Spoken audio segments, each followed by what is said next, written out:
Hello అండి, అందరికీ నమస్కారం. Welcome back to our channel Shruti kitchen and life style. నేను మీ శృతి. మీకు అందరికీ తెలుసు, నేను రీసెంట్గా ఇండియా నుంచి ఆస్ట్రేలియాకి మూవ్ అయ్యాను అని. మనం ఎక్కడన్నా ఒక కొత్త ప్లేస్కి వెళ్ళినప్పుడు మనకు బోల్డ్ అన్ని చేంజెస్ కనిపిస్తాయి కదా. అలాగే నాకు కూడా ఇండియాకి ఆస్ట్రేలియాకి కంపేర్ చేసుకున్నప్పుడు, కంపేర్ అని కాదు కానీ ఇండియాకి ఆస్ట్రేలియాకి నాకు చాలా చేంజెస్ కనిపించాయి అన్నమాట. కొన్ని అయితే షాకింగ్గా అనిపించాయి, అబ్బా ఇలా కూడా ఉంటుందా అని అనిపించాయి అనమాట. అలాంటి కొన్ని చేంజెస్, సర్ప్రైజెస్, షాక్స్ ఏమన్నా అనుకోవచ్చు. అలాంటివి కొన్ని నేను ఈరోజు మీతో షేర్ చేసుకుంటాను. వీడియోస్ చూస్తున్నారు బోల్డ్ అంతమంది, కాకపోతే సబ్స్క్రైబ్ చేయడం లేదు, అలాగే లైక్ కూడా చేయట్లేదు. ప్లీజ్ మీరు ఫస్ట్ టైం కనుక మన ఛానల్ని చూస్తున్నట్టు అయితే తప్పకుండా సబ్స్క్రైబ్ చేసుకోండి. అలాగే వీడియో మీకు నచ్చినట్టు అయితే లైకో డిస్లైకో మీకు ఏదనిపిస్తే అది చేయండి. అప్పుడు నాకు అర్థం అవుతుంది మీకు వీడియో నచ్చిందా నచ్చలేదా అని. ఈ వీడియోకి అయితే నేను ఒక 50 లైక్స్ టార్గెట్ అనుకుంటున్నాను. తప్పకుండా లైక్ చేసి కామెంట్ చేసి వెళ్ళండి. ముందైతే వీడియోలో ఇండియా నుంచి ఆస్ట్రేలియా మేము రావాలి అనుకున్నప్పుడే తెలుసు ఇక్కడ స్కూలింగ్ 6 ఇయర్స్కి అని, అంటే 5 ఇయర్స్ కంప్లీట్ అయిన తర్వాత అని చెప్పి.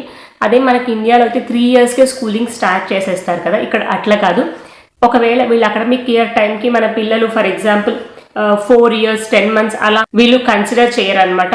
ఓన్లీ 5 ఇయర్స్ కంప్లీట్ అయిపోతేనే కన్సిడర్ చేస్తారు. అది నాకు ఇక్కడ కొంచెం విచిత్రంగా అనిపించింది.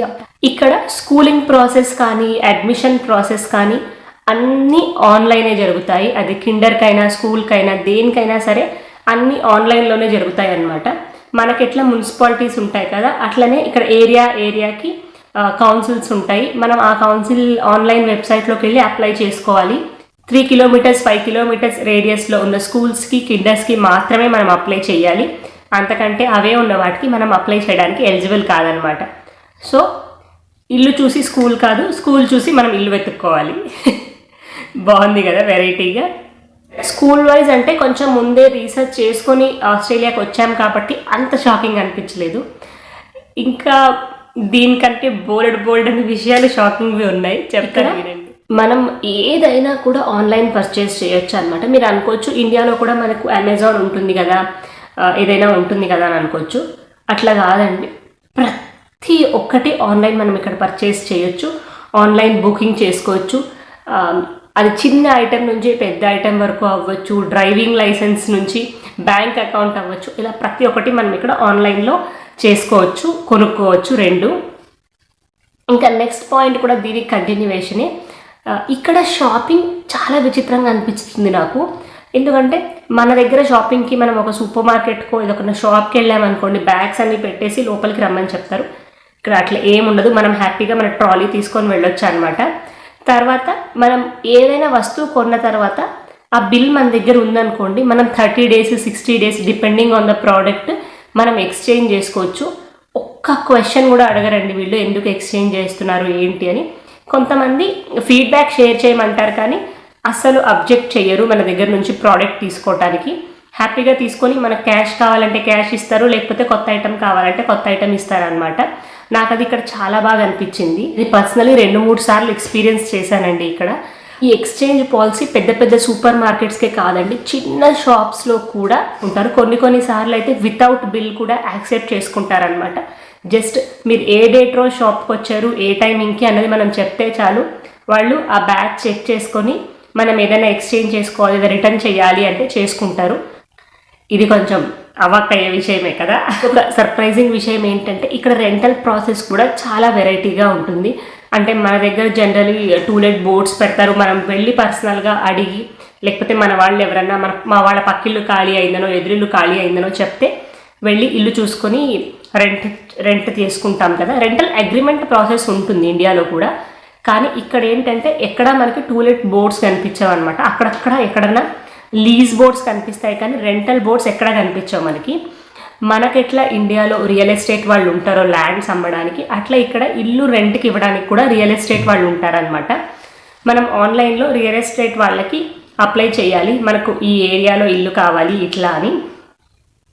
అప్పుడు వాళ్ళు మనకి లిస్ట్ ఆఫ్ హౌసెస్ ఇస్తారనమాట. దాంట్లో మనం సెలెక్ట్ చేసుకొని మన డీటెయిల్స్ అన్నీ ఇస్తే మనల్ని ఇన్స్పెక్షన్కి రమ్మంటారు. అంటే మనం వెళ్ళి ఇల్లు చెక్ చేసుకోవాలన్నమాట, మనకు అది ఓకేనా కాదా అని. ఇన్స్పెక్షన్లో ఇల్లు మనకు నచ్చితే మనం అప్లై చేయాలి ఆ ఇంటికి. మనం అప్లై చేసిన తర్వాత వాళ్ళు మన బ్యాక్గ్రౌండ్ వెరిఫికేషన్ చేసి డాక్యుమెంట్స్ అన్ని చెక్ చేసుకొని మనం ఎలిజిబుల్ అయితే మనకు వాళ్ళు ఇల్లు రెంట్కి ఇస్తారనమాట. ఏమేం డాక్యుమెంట్స్ చెక్ చేస్తారు, ప్రాసెస్ ఎలా ఉంటుంది అనేది నేను ఇంకొక వీడియోలో సపరేట్గా చెప్తానండి, ఎందుకంటే చాలా పెద్ద ప్రాసెస్ అది. ఇల్లు రెంట్కి ఇచ్చాక కూడా ఇయర్లీ వన్సో ఇయర్లీ ట్వైసో వచ్చి ఓనర్ మన ఇల్లుని ఇన్స్పెక్ట్ చేస్తారు, మనం ఇల్లు ఎలా పెట్టుకున్నాము అని.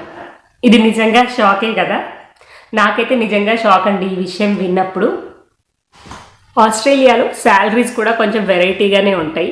అదేంటంటే ఇక్కడ పార్ట్ టైం జాబ్స్ లేకపోతే క్యాజువల్ జాబ్స్ చేసే వాళ్ళకి అవర్లీ బేసిస్ పైన ఇన్కమ్ ఇస్తారు.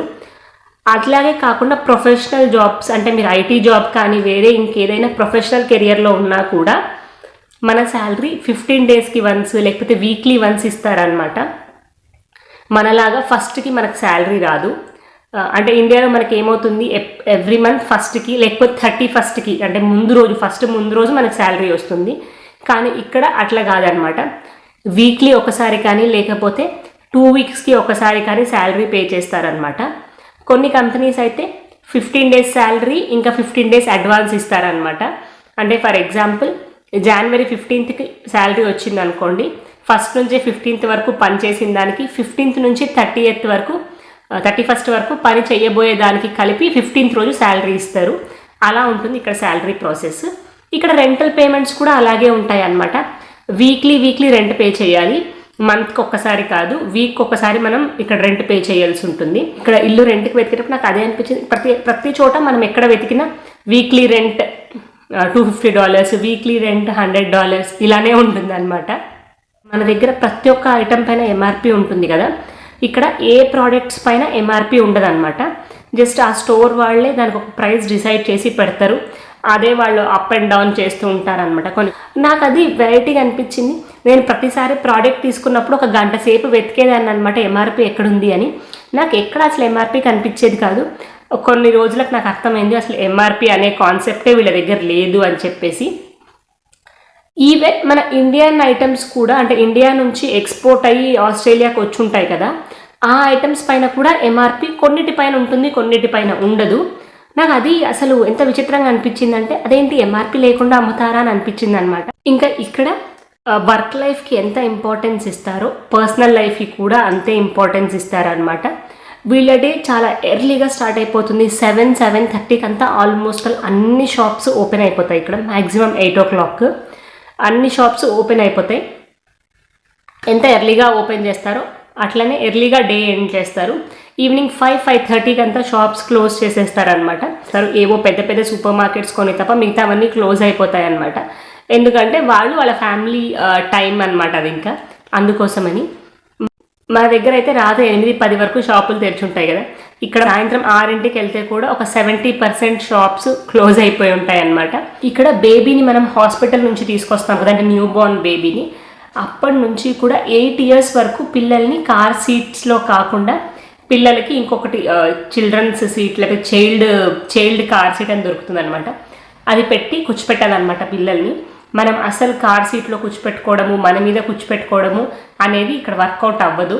ఒకవేళ మనకు పోలీసులకి ఆపి చూస్తున్నారు అంటే మాత్రం సివియర్గా ఫైన్స్ ఉంటాయి అన్నమాట.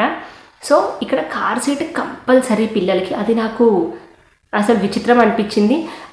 విచిత్రం ఏంటంటే అసలు మరి న్యూ బోర్న్ బేబీస్కి కూడా చిన్న బ్యాసినెట్ పెట్టుకోవాలి అనేది నాకు అది డైజెస్ట్ అవ్వడానికి 1-2 రోజులు పట్టిందనమాట. అంత చిన్న పిల్లల్ని కార్ సీట్లో కూర్చోపెడతారా, అంత చిన్న పిల్లల్ని బ్యాసినెట్లో కూర్చోపెడతారా అనిపించింది. కానీ 2-3 సార్లు శ్రీతాని అట్లా కూర్చోపెట్టి ట్రావెల్ చేసినాక నాకు అనిపించింది అనమాట, డ్రైవ్ చేసే వాళ్ళకి ఎంత ప్లస్ పాయింట్ తెలుసా అండి, చాలా హెల్ప్ అవుతుంది. అది నాకు బాగా నచ్చింది. ఫస్ట్లో కొంచెం విచిత్రంగా అనిపించిన తర్వాత నాకు అది బాగా నచ్చింది. ఇంకా మనం ఇండియాకి ఆస్ట్రేలియాకి కంపేర్ చేసుకొని చూస్తే నాకు క్లైమేట్ చేంజ్ చాలా ఎక్కువ అనిపించింది అనమాట. మన దగ్గర ఒకవేళ ఇది ఎండాకాలం అంటే మోస్ట్లీ ఎండనే ఉంటుంది. ఎప్పుడో ఒక్కసారి ఎక్సెస్ హీట్ వల్ల వర్షం రావడం అనేది జరుగుతుంది, లేకపోతే చుట్టుపక్కల ఎక్కడన్నా వరదలో తుఫానో వస్తే కొంచెం వర్షం పడుతుంది మనకి. కానీ ఇక్కడ అట్లా కాదనమాట. ఒక్క డేలోనే 2-3 క్లైమేట్స్ చూస్తాం మేము. అంటే ఇది మెల్బోర్న్ స్పెసిఫిక్ అని నేను అనుకుంటున్నాను, నాకు తెలియదు మిగతా పార్ట్స్ ఆఫ్ ఆస్ట్రేలియాలో ఎట్లా ఉంటుందో. ఒకవేళ మీరు ఎవరైనా ఆస్ట్రేలియాలో ఉండేవాళ్ళు ఈ వీడియో చూస్తున్నట్టయితే కింద కామెంట్ చేయండి. నేనైతే ఒక్కొక్కసారి ఒకటే రోజులో సమ్మరు, వింటరు, రెయినీ సీజన్ అన్నీ చూశాను అనమాట. నేను అనుకున్నాను ఏంట్రా బాబు ఈ క్లైమేట్ ఇలా ఉంది అని, ఏంట్రా ఇది అనుకున్నాను అనమాట. నిజంగా ఇట్లా ఉంటుందని నేను అస్సలు ఎక్స్పెక్ట్ చేయలేదండి. ఒకటే రోజులో 3-4 ఇండియన్ కిచెన్లో అయితే మెజారిటీ ఐటమ్స్ స్టీల్వి ఉంటాయి, లేకపోతే సిల్వర్, అల్యూమినియంవి ఉంటాయి కదా. ఇక్కడ మాత్రం మెజారిటీ ఐటమ్స్ గ్లాస్ లేకపోతే పోర్సలిన్ ఉంటాయి అన్నమాట. స్టీల్ ఐటమ్స్ వీళ్ళు చాలా అంటే చాలా తక్కువ యూజ్ చేస్తారు. అందుకే మన బేసిక్ ఆస్ట్రేలియన్ లోకల్ షాప్స్లో స్టీల్ ఐటమ్స్ నాకైతే పెద్దగా కనిపించలేదండి. ఒకవేళ కనిపించినా ఇట్లా సూప్ వేసే గెరిటెలు అలాంటివి ఉంటాయి కదా, అలాంటివి తప్ప ఎక్కువ స్టీల్ ఐటమ్స్ ఏవి కనిపించలేదు నాకు. పొరపాటుగా మనం ఎప్పుడైనా డబ్బులు జోబులో పెట్టుకొని వాషింగ్ మిషన్లోకి వేసినా ఏమి ఇబ్బంది లేదని అనిపించింది నాకు. ఇక్కడ వాటర్ ప్రూఫ్ కరెన్సీ అన్నమాట, అది నాకు బాగా అనిపించింది. ఇంకా కరెన్సీలోనే ఇంకోటి ఏంటంటే ఇక్కడ చిన్న డెసిమల్ అమౌంట్ కూడా వాడుకలో ఉంది. అంటే మన దగ్గర 5 పైసలు 10 పైసలు ఎట్లా వాడుకలో లేవు కదా, ఇక్కడ అట్లా 5 సెంట్లు 10 సెంట్లు వాడుకలో ఉన్నాయన్నమాట. నాకు ఫస్ట్ ఒక 1 మంత్ ఏంటంటే అసలు డబ్బులు లెక్క చేయడానికి వచ్చేది కాదు. ఎందుకంటే మనం 5 పైసలు 10 పైసలు లెక్క ఎప్పుడో మర్చిపోయినాం కదా. ఇప్పుడు నాకు 5 సెంట్స్ 10 సెంట్స్ అని కౌంట్ చేసి డబ్బులు ఇవ్వాలి అన్నప్పుడు కొంచెం కష్టంగా అనిపించేది. అంటే ఇంకా 5 సెంట్లు 10 సెంట్లు నడుస్తుందా వీళ్ళ దగ్గర అని అనిపించేది అనమాట.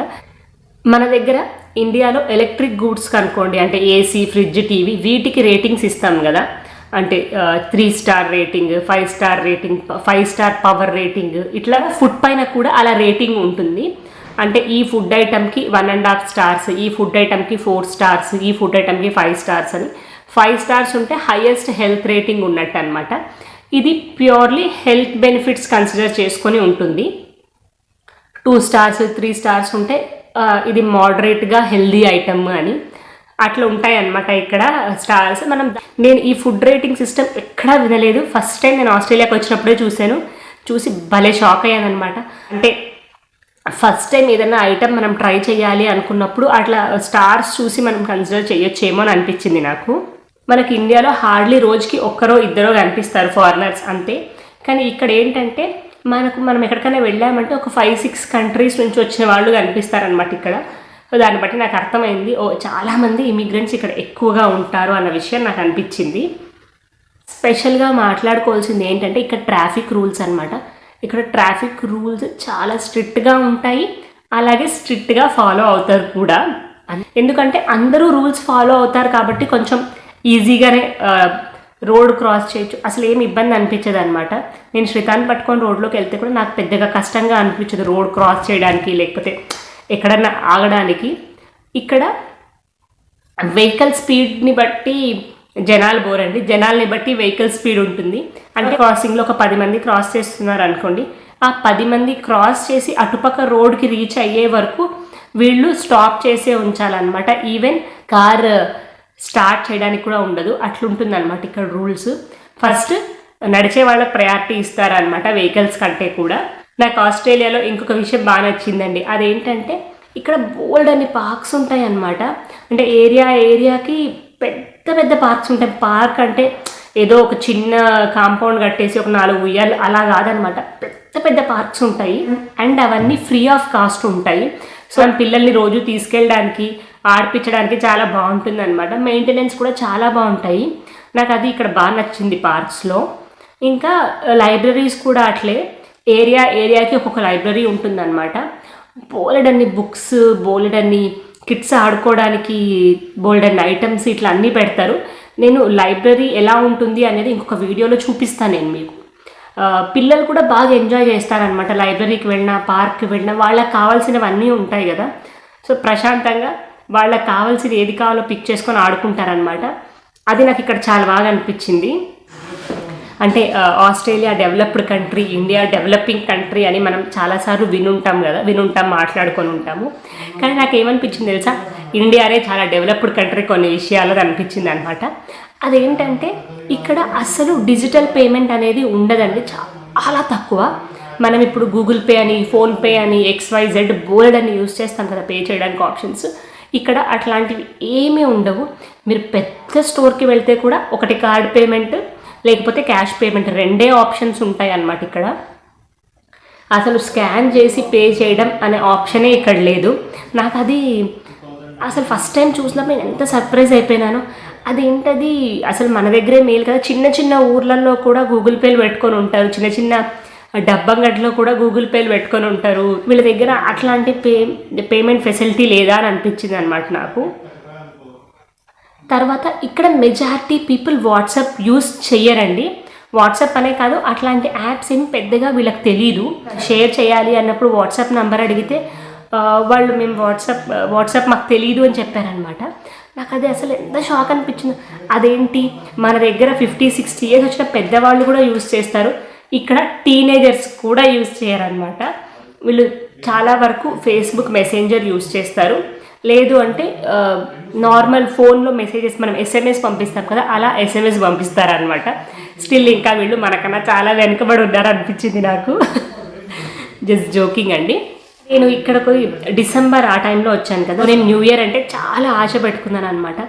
అంటే వరల్డ్ ఫస్ట్ ఇక్కడ న్యూ ఇయర్ సెలబ్రేషన్ స్టార్ట్ అవుతుంది కదా, సో అసలు అట్లుంటుంది ఇట్లుంటుంది అనుకున్నాను. కానీ ఒమిక్రాన్ కేసెస్ ఎక్కువగా ఉండడం వల్ల మేమైతే ఫైర్ వర్క్స్ అవన్నీ జరుగుతాయి కదా, అక్కడికైతే మేము వెళ్ళలేదు. కానీ నేను ఏమనుకున్నానంటే ప్రతి ఏరియాలో మంచిగానే సెలబ్రేట్ చేస్తారేమో అనుకున్నాను. ఏం లేదనమాట ఇక్కడ. అంటే మనం చాలా ఎక్కువ నేను చాలా ఎక్కువ ఎక్స్పెక్ట్ చేశానేమో అని అనిపించింది. మన దగ్గర ఎట్లుంటుందండి, ఫుల్ రోడ్ల మీదంతా మ్యూజిక్, జనాలు, హడావిడి, డెకరేషన్లు, అసలు ఎట్లుంటుంది కదా న్యూ ఇయర్ అంటే. ఇక్కడ ఏమీ లేదనమాట. అసలు రోడ్ల మీదకి ఎవ్వరూ రాలేదు. నేను ఏదో చూద్దామని వెళ్ళాను, కానీ అసలు అక్కడ ఏమీ లేదు, ఎంటీ రోడ్స్. జస్ట్ 12 o'clock అప్పుడు ఫైర్ వర్క్స్ జరుగుతాయి అన్నమాట. ఎక్కడో దూరంలో ఆకాశంలో ఫైర్ వర్క్స్ చూసి మనం ఇక్కడ ఒకరికొకరు హ్యాపీ న్యూ ఇయర్ చెప్పుకోవడమే తప్ప ఇళ్ళ దగ్గర పటాకులు కాల్చడం కానీ, రోడ్ల మీద వచ్చి అరవటాలు కానీ, సెలబ్రేట్ చేసుకోవడాలు అలా ఏమి ఉండదు అనమాట. సైలెంట్గా అయిపోయింది న్యూ ఇయర్. నాకు ఇది లైఫ్లో ఫస్ట్ టైం అనమాట ఇంత సైలెంట్గా న్యూ ఇయర్ చేసుకోవడం. నాకు అనిపించింది అసలు సెలబ్రేషన్ ఫీలే రాలేదు. వినడానికి కొంచెం కామెడీగానే ఉంటుంది, కానీ నాకు నిజంగా అనిపించిందండి, ఇలా కూడా న్యూ ఇయర్ చేసుకుంటారా.